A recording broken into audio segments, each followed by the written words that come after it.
Chers Isériens et Isériennes, avant tout, bienvenue.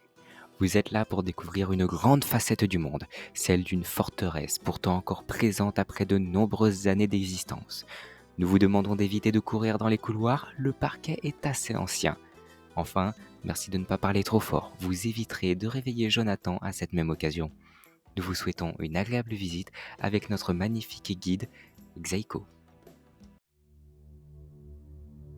À une date assez précise, qui est le 16 octobre de l'an 849. Plusieurs personnes ont disparu, 11 en tout. L'affaire sera vite mise de côté par le pouvoir britannique.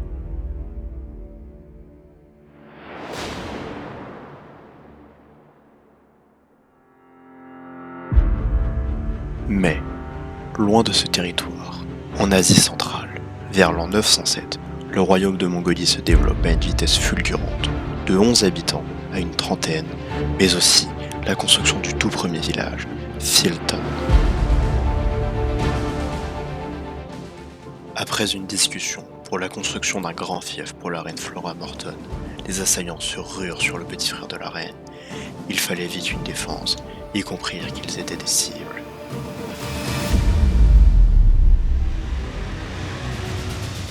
Enfin, après avoir fait la découverte d'une nouvelle pierre et d'avoir contacté la famille Hall pour concevoir des canons, et également pour fortifier le second village, ainsi, après 23 années, la forteresse était fin prête.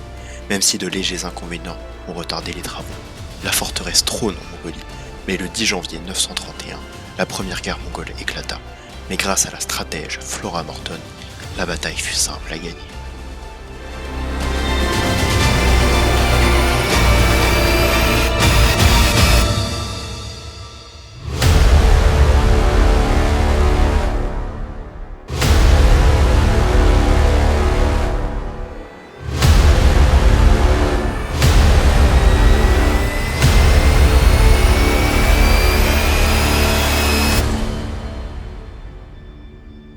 À la mort de Flora Morton, c'est Ralph Hugh qui reprit le domaine, puis leur fils âgé de 16 ans, Jonathan Morton, qui nomma cette forteresse la forteresse de Flora Morton.